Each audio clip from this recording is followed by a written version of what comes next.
Good evening and welcome to another in a series of live debates over the next several weeks here on PLG-TV 13. I'm Matthew Fogel alongside the editor of the Kentucky Standard, Forrest Berkshire, and Kentucky Standard reporter, Jennifer Grody. We're live from the PLG studio in Bardstown. Thank you for joining us tonight. Our debates over the next several weeks consist of the races that are contested in Nelson County for the general election coming up on Tuesday, November the 4th. Tonight, we feature candidates running for Nelson County Sheriff and Nelson County Coroner. In this half hour, we welcome the two candidates running for Nelson County Sheriff, Republican J.T. Fulkerson and Democrat Ed Mattingly. The order of the speaking tonight is based on a coin toss done a few minutes ago, and the winner of that coin toss was Democrat Ed Mattingly, who will give his 2-minute opening statement first. Mr. Mattingly. PLG-TV for covering the candidates so well and informing the public on the candidates in our community. My name is Ed Mattingly. I'm a deputy sheriff with the Nelson County Sheriff's Office. I have lived in Nelson County all my life. I grew up in Bardstown and graduated from Bardstown High School in 1987. Army veteran. Graduate of Eastern Kentucky University with a Bachelor of Science degree in Police Administration. Worked with the Bardstown Police Department in 1995, the Nelson County Sheriff's Office in 2001, and served as a detective 2005 and as a sergeant under the current administration of Steve Campbell. I look forward to serving the people of Nelson County as a sheriff. I plan on being transparent, and I also intend to take care of the people inside the department, and I believe that if you take care of your officers, the officers will take care of the community. I believe in running an efficient department by utilizing data that we collect and reacting to what that data tells us. All right, thank you, Mr. Mattingly. And now we'll have a 2-minute opening statements from Republican J.T. Fulkerson. Thank you very much. I'd like to thank PLG 13 for putting on this debate. My name is J.T. Thomas Fulkerson. I'm the son of the late J.T. Fulkerson Sr., who was a farmer and a livestock caller, and Doris Fulkerson, who retired from Kenny's Cleaner after about 27 years. My wife is Tammy Marcella Harden Fulkerson. We've been married almost 27 years now. I have a daughter named Kimberly Dawn, who is a senior at Thomas Nelson, and a son named John Thomas Fulkerson III, we call him Trey, who is a sophomore. I've been in law enforcement for the people of Nelson County for over 26 years now, with references being the Nelson County Jail, Bardstown City Police, and for over the last 16 years, Nelson County Sheriff's Deputy, and was just recently promoted to Sergeant in charge of the courthouse procedures there. I want to be a sheriff for the people. I'm a public servant for the people. Sheriff duties are a public servant. Law enforcement is a public servant. We have to let the people know that we are here to serve them. And as sheriff, I will strive hard and work hard to build respect and trust back from the department to the people, so we can gain that trust and respect back from the people to the department. All right, thank you, Mr. Fulkerson. And we'll go now to the questions asked by the panel, and we'll have 2-minute answers on each from each candidates on the questions. And there is time for rebuttal if you. We'll go about 30 seconds on those, and each candidate will have one per question. And for this first question, we'll have Mr. Fulkerson answer first, and to ask it, we'll have Forrest Berkshire. Mr. Fulkerson, thank you for being here with us. This first question just is kind of a general statement. I think it was probably referenced in your opening statements, but if you could just expand a little more. Do you have a particular philosophy on how to conduct effective law enforcement? The sheriff office is a unique department. It has duties that are specified that has to be done. An effective department do those duties, and the way those duties can be done, you know, we have civil service, criminal service to do, we have court services to do, we, you know, answer calls, answer accidents. It's a whole realm of things that the sheriff duties are. The main duties, you know, according to the law, are the primary duties are court service and paper service, civil, criminal, and civil process. And you know, there's a lot of aspects, and I hear a lot of people saying, well, we never see the deputies on the back road. We never see the sheriff cars. My philosophy is, and I know this works because I've lived it, I've done it. If you get out and serve your civil process, your criminal process, the process that the sheriff duties are, then you'll be out on the back road. You'll be seen. You'll be available to the public. Now, don't get me wrong. It is tough sometimes because we've said it. Me and my opponent has said it many times that we're short of help. But if you get out there and do those processes, you will be available for the public. You can answer the calls. It's tough sometimes, but it can be done. And that's what the public wants. The public wants someone that they can respect and trust and be able to accommodate with and be faithful in. All right, thank you, Mr. Fulkerson. And now, Mr. Mattingly, your particular philosophy. Yes, could you ask the question again, please? Do you have a particular philosophy on how to conduct effective law enforcement? Yes, I do. And it's through transformational leadership, which gives preference to individual care with each individual inside the department. If you know your people and you know how they operate, and you know what's going on in their lives, and you know what's affecting their behavior, then you can take care of that person, and that person will take care of the department. Once you get those things taken care of, then you begin to hold people accountable, and you monitor their activity and make sure that they perform their jobs and perform them well. My opponent has talked to you about the different aspects of the department, and you have to make sure that you recruit and retain the right people and that you put the right people in charge of different areas.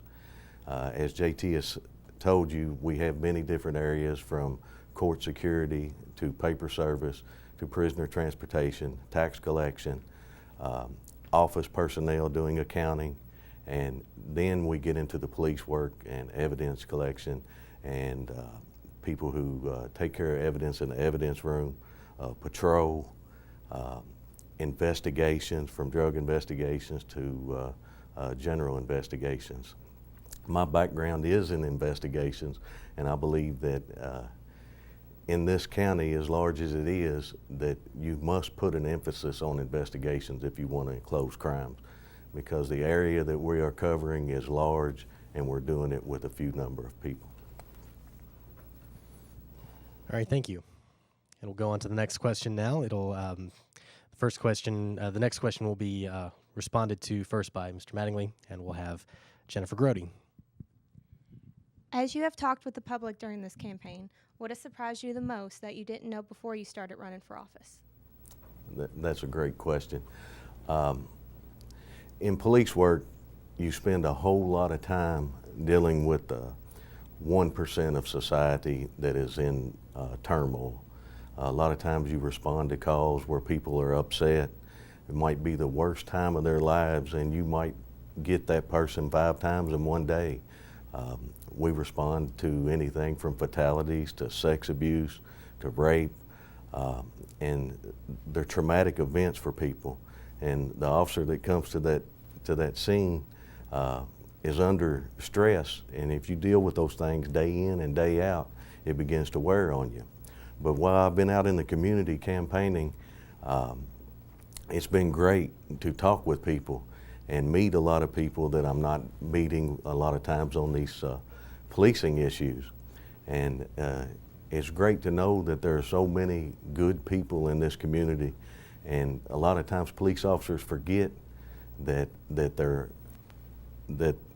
not just dealing with that 1%. They don't get a lot of times, they don't get to meet with everybody. And while we've been out on this campaign trail, we've spoken with a lot of good people and had a lot of good responses, and have thoroughly enjoyed being out in the community. We started out this campaign back in November, riding around on 50cc motor scooters, knocking on doors and handing out information. And we actually made fun out of the campaign and have enjoyed it a lot. All right, and now a response from Mr. Fulkerson. What has surprised me the most is, and people had already talked to me about this from time to time, but since people have found out that I am running for the office, more and more people have come to me and talked to me about and I hate to say this, but it is what it is, and about the trust that they have lost in this department, about the relationship that they no longer have with this department. And we've got to get that back. This department is the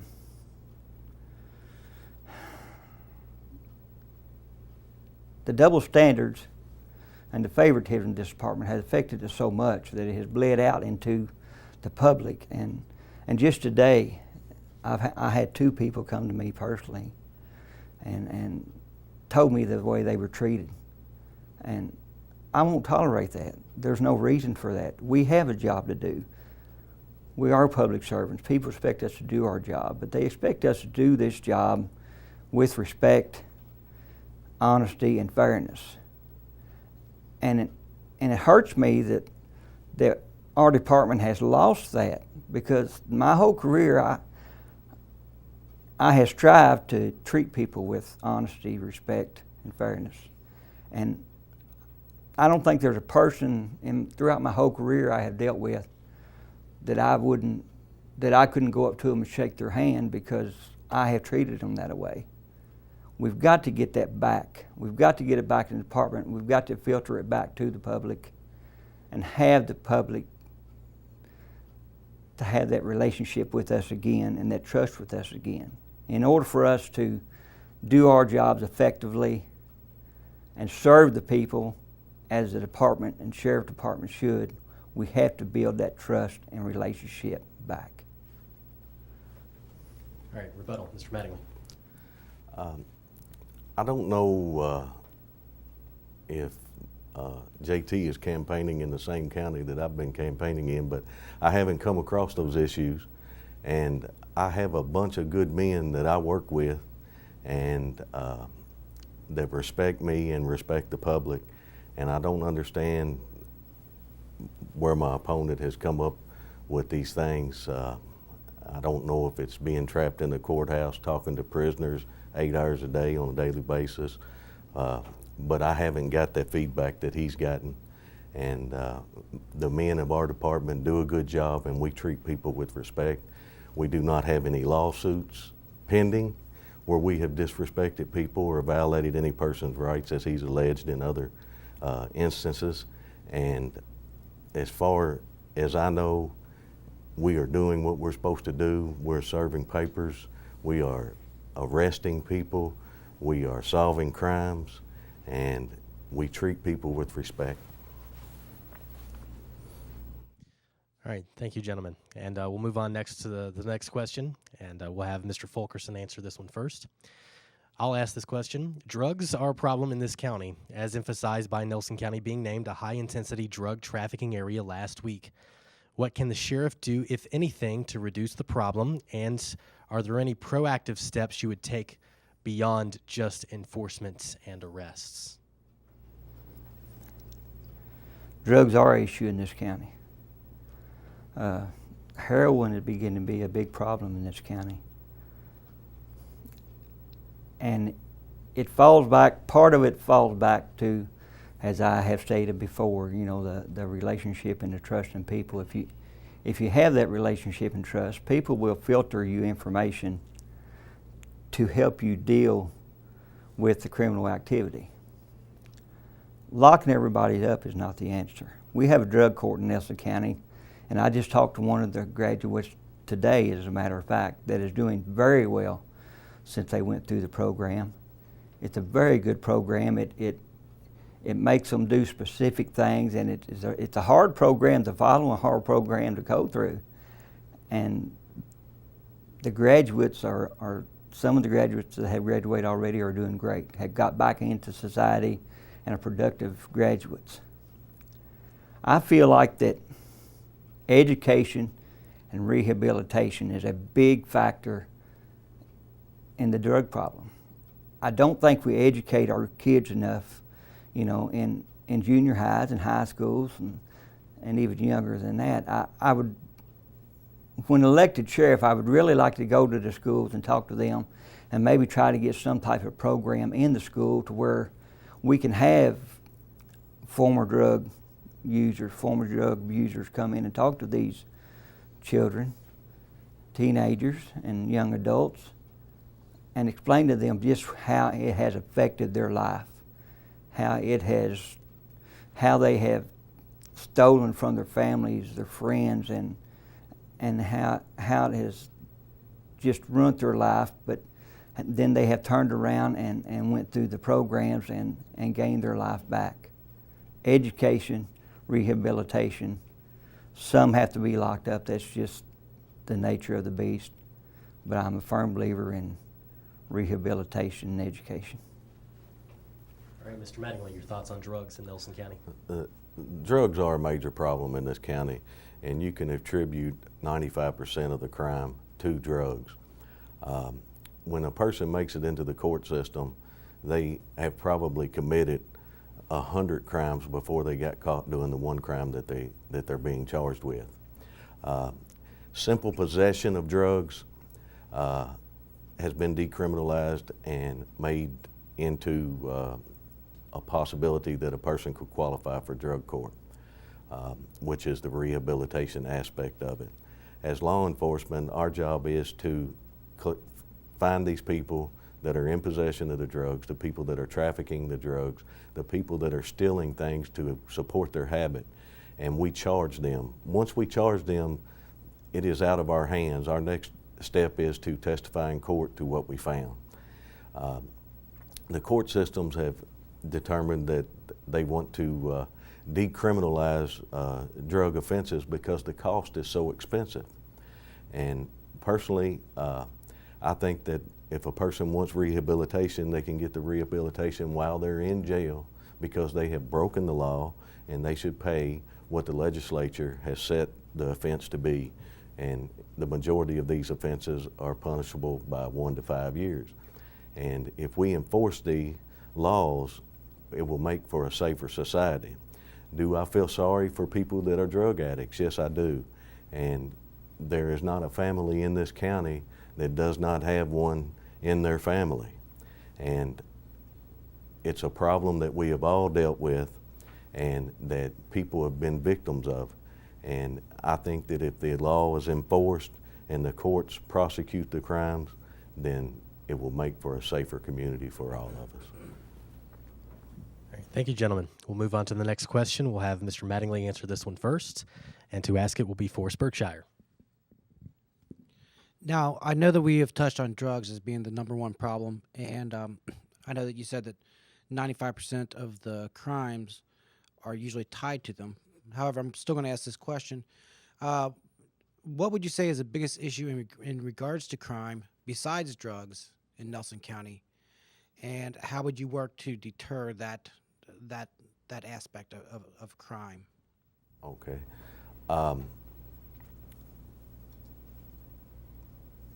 In studying the data that we collect at the Nelson County Sheriff's Office, 20%, I'm thinking it's roughly 20% of our calls are accidents and motor vehicle collisions.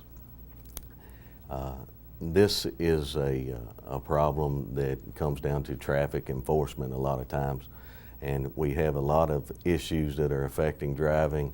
And when the cell phone came along, we have people that call in all the time about traffic violations.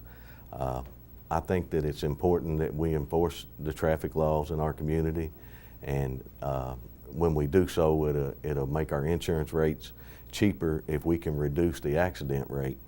And this is one issue that is an issue in the county, and by enforcing traffic laws and DUI laws, we'll make our street safer for everyone to drive.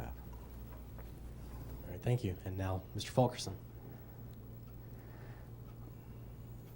There's also a crime going on in Nelson County that isn't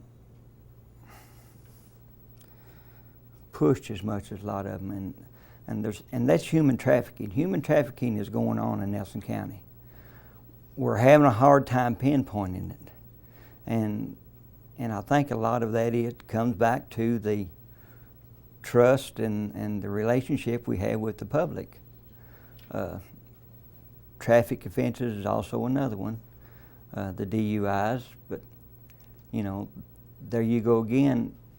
If you filter back to education again, is that education starts when you're young. So you know, you have to get back to the education of teaching kids, you know, just how serious you can be hurt in an accident. And I agree with my opponent, you know, that traffic is an issue. But human trafficking is also an issue. And we've already talked about the crimes, the thefts and the burglaries and the home invasions, things that are caused by the drugs. And there's just so many issues about the drug, but we have to open our eyes and realize of some of the other problems that are in this county. And I still feel like that it goes back to the public filtering information to us through that relationship and the trust. All right, thank you both. And this will be the last question before we have our closing statements. Mr. Fulkerson, you'll answer this one first, and to ask it will be Jennifer Grody. When the Sheriff's Department and County Police Force were merged, the County Judge Executive gained some authority over the hiring process of deputies, and county government supplements the department's budget by about $1.4 million, which funds the patrol officers' salaries, retirement benefits, vehicles, and other expenses. Do you feel, given the funding agreement between the sheriff and the county, that the sheriff has enough autonomy over the office? Do you feel there are needed modifications to that agreement?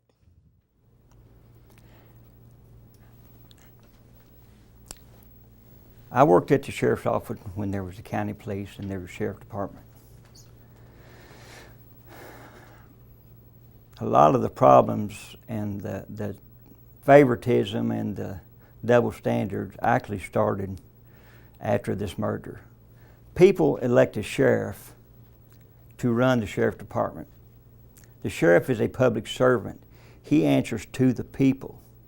He don't answer to local government. He don't answer to state government. He don't answer to federal government. He answers to the local people. My opinion, the sheriff should bring a budget to fiscal court, and the sheriff should run the sheriff department.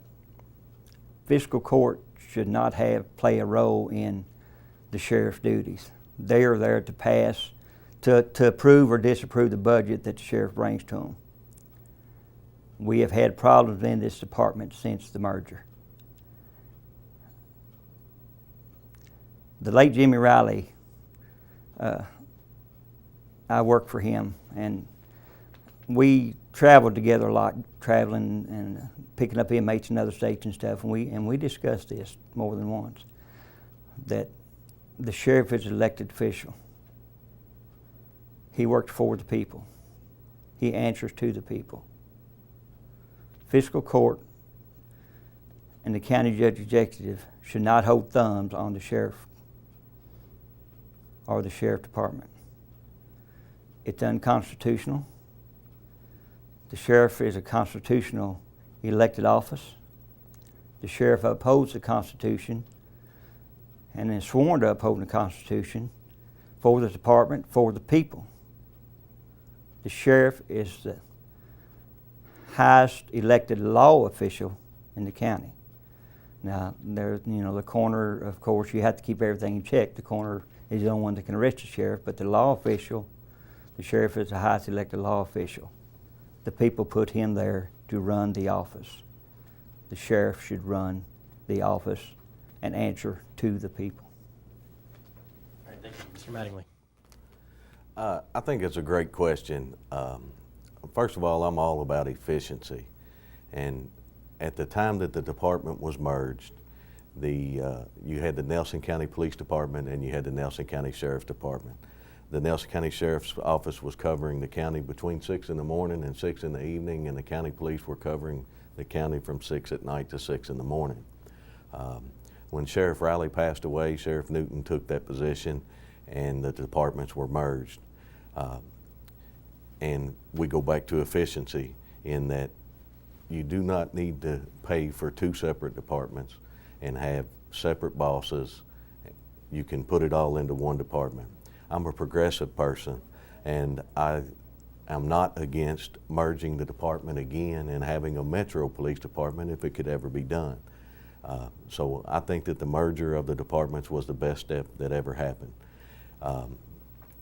Secondly, when it comes to the county government supplementing the sheriff's budget, again, it's another great thing, and it calls for checks and balances.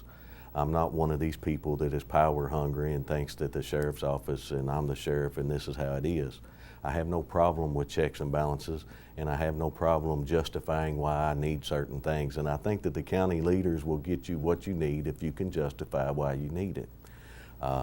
As far as I've heard different people say that Dean Watts or the county judge has been involved in running the department. I have not seen that. The sheriff of Nelson County runs the sheriff's department, and the fiscal court and the judge executive, they supplement his budget. And I don't know if that came about by one of the previous sheriffs blaming the county judge for something that he didn't have control over or what it is, but I haven't personally seen that. Sheriff Campbell runs the Nelson County Sheriff's Office as Mike Newton ran the Nelson County Sheriff's Office. And the merger was a great and efficient thing to do for the county. All right, thank you, gentlemen. Oh, yes, sure. Yes, Mr. Fulkerson. I have seen that. I have seen the county judge executive play a role in the hiring of the people of the sheriff's department. The fiscal court, and the county judge control the most money at the sheriff's department. You control the money, you control the department. Sheriffing and policing are two totally different things. And ever since the merger, the department has gone more towards police-oriented instead of sheriff-oriented. And that's where the problem lies towards the public, is that the sheriff duties aren't being performed as they should be after the merger. All right. Thank you, gentlemen. And we'll go now to closing statements. We'll go 1 minute on these if you can be fairly concise on your closing statements, and we'll have Mr. Fulkerson give your closing statements first. They want a 1 minute closing, I'll give them a 1 minute closing. My name is J.T. Thomas Fulkerson. I've been a public servant in law enforcement for over 26 years for the people of Nelson County. I like being a public servant. I love being a public servant. I've got enough time already in the retirement system that I could walk out of here today and retire. But there's things going on in this department that needs to be corrected. There's some wrongs that need to be righted. The favoritism, double standards have to stop, because it's filtering out into the public, and we have lost public's trust. We have lost relationship with the public. And as sheriff of Nelson County, I will work hard to get that trust back. I thank you for your time. I appreciate November 4th for your vote. And may God bless. All right. Mr. Mattingly, your closing statement. I almost have to totally disagree with what my opponent is saying, but I want to concentrate on my candidacy for the office. And I am the person that will make the best Nelson County Sheriff. I have the education and I have the experience to make this department one of the best departments in the state. Through my career, I have investigated crime, served papers, and contrary to what my opponent says, we have done a lot of work. Prior to coming here tonight, I checked some statistics, and we have 14 men working the road. I supervise 6 men on one crew, and Sergeant Caleb Matthews supervises another 6 men. Between those 14 men, we have answered over 7,500 calls this year. We have served over 3,000 civil papers. We have issued over 1,000 citations, and we have served over right at 1,000 arrest warrants. This is all from 14 men. So I would dispute my opponent, and we have a bunch of good men on the Nelson County Sheriff's Office, and together we're going to make this the best department Nelson County's ever had. All right, thank you again, Mr. Fulkerson and Mr. Mattingly, for joining us here this evening for our live debate here on PLG-TV. We surely do appreciate you both being here, and re-showings of this debate will be held this coming Saturday at 5 p.m. and Sunday, the 12th at 5 p.m. Stick around. Coming up here in just a couple of minutes, we'll feature the 2 candidates running for Nelson County Coroner. Stay tuned.